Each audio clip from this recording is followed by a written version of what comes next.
Shalom Shalom. Selamat hari Jumat 26 Agustus 2022. Kembali jumpa bersama saya Pendeta Caleb Hofer Bintor dalam anugerahnya. Penuh sukacita sampaikan pesan Tuhan melalui Grace Words, yakni suatu program renungan harian yang disusun dengan disiplin. Kami doakan dengan setia supaya makin dalam kita beroleh pengertian mengenai iman, pengharapan, dan kasih yang terkandung dalam Kristus Yesus. Sungguh besar kerinduan saya bagi saudara sekalian, agar supaya kasih dan kuasa firman Tuhan setiap hari tidak pernah berhenti menjamah hati, menggarap pola pikir, dan paling terutama hidup kita boleh sungguh-sungguh berubah. Terbukti berubah menuju Christ likeness. Berada dalam season autumn dengan tema bulan ini Declaring King's Mandate. Grace Word hari ini saya berikan judul kenikmatan hidup bagian yang keempat. Kenikmatan hidup bagiannya yang keempat. Mari bergegas kita membuka yakni ayat yang menjadi fondasi saya berbagi pesan Tuhan hari ini.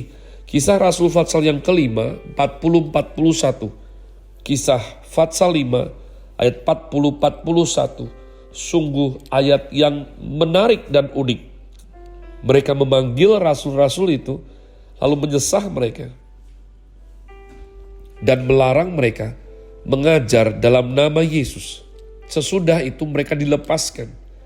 Rasul-rasul itu meninggalkan sidang mahkamah agama dengan gembira karena mereka telah dianggap layak menderita penghinaan oleh karena nama Yesus.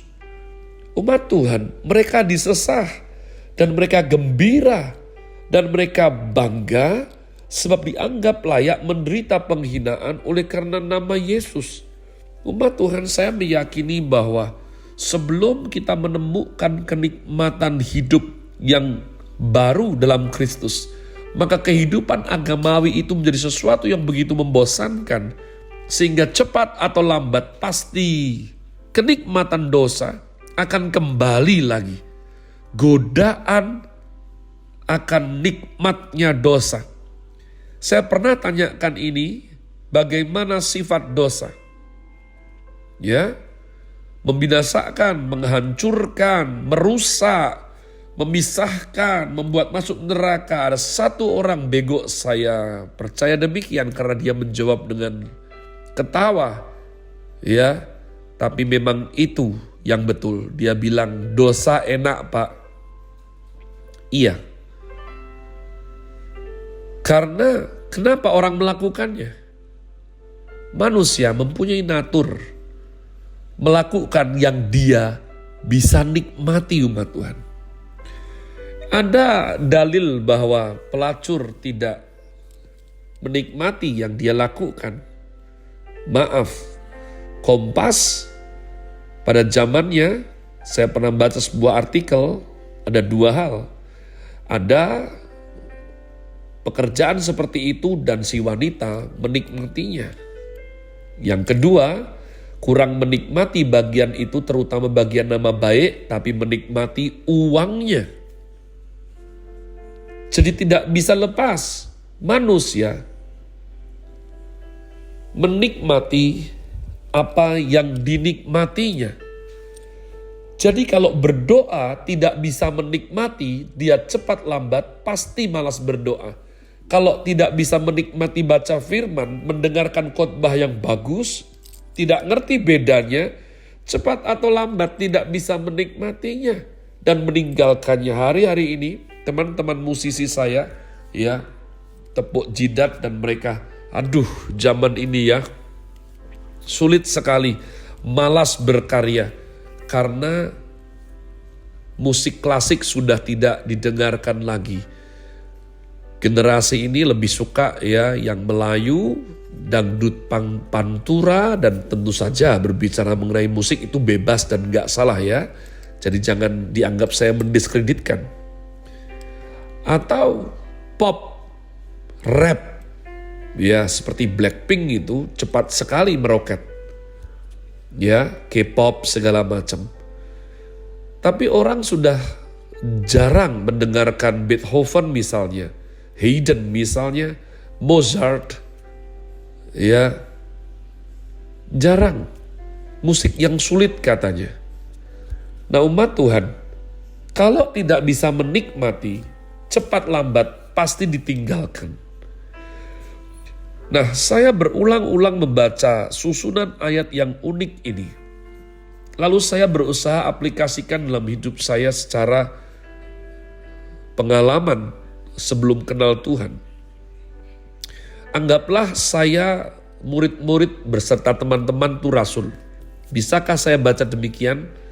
Guru-guru memanggil murid-murid lalu mendisiplin dan memarahi mereka habis-habisan karena mereka merokok di toilet sekolah. Sesudah itu mereka dilepaskan. Anak-anak itu justru gembira setelah dihukum dan dimarahi di ruang BP sekolah mereka. Apakah ada seperti itu, umat Tuhan? Ya ada. Itu yang saya lakukan. Mereka memanggil murid-murid itu, anak-anak itu, ya, lalu memarahi mereka, men-skor dan mengurangi nilainya, dikarenakan murid-murid itu terlibat tawuran. Sesudah mereka dilepaskan, mereka meninggalkan ruang kepala sekolah dengan gembira. Apakah mungkin? Jangan bilang tidak mungkin. Saya mengalaminya. Saya mempunyai satu contoh terakhir, umat Tuhan. Satu contoh terakhir. Ya, polisi memanggil para mahasiswa tersebut. Lalu mengurung mereka satu malam. Memanggil orang tuanya, mempermalukan, menyuruh mereka membayar sejumlah denda dan menulis surat pernyataan. Dikarenakan mereka mengkonsumsi drugs, obat-obatan terlarang, dan membuat kericuhan di klub tertentu. Ketika polisi itu melepaskan mereka, maka aneh sekali anak-anak itu di parkiran tertawa terbahak-bahak dengan gembira. Gila tidak? Jangan bilang tidak mungkin. Itu semua adalah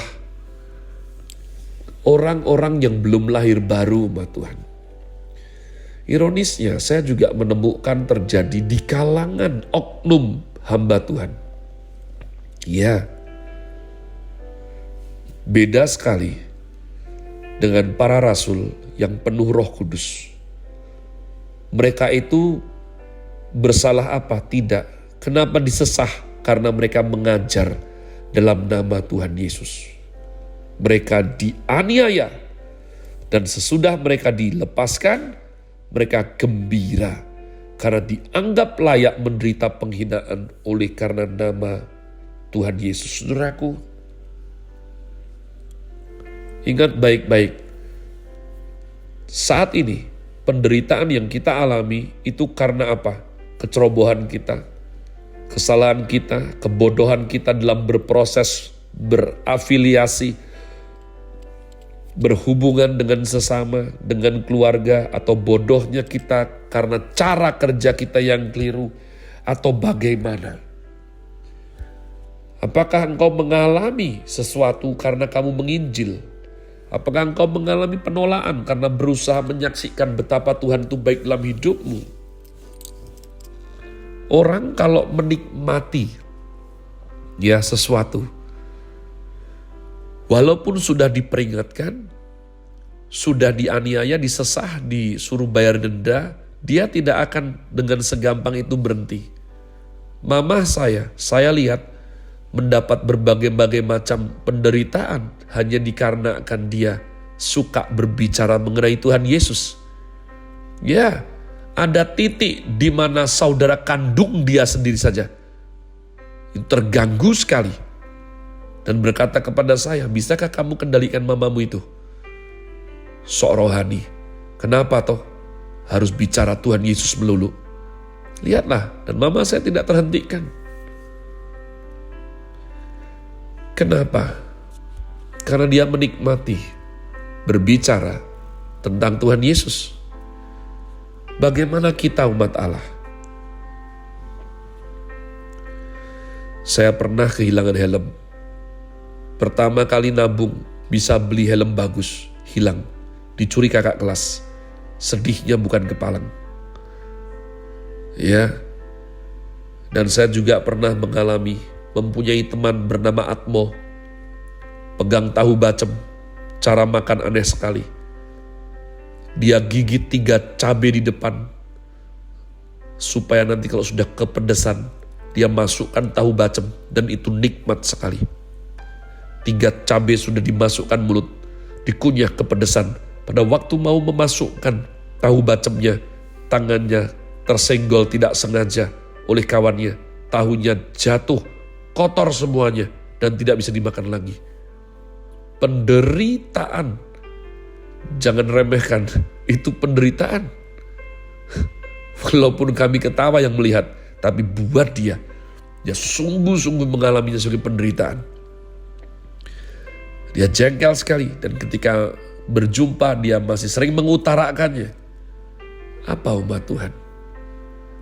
Apa yang kita perbincangkan setiap hari? Hal apakah yang kita sudah dibilang jangan, tapi masih juga kita langgar kerjakan?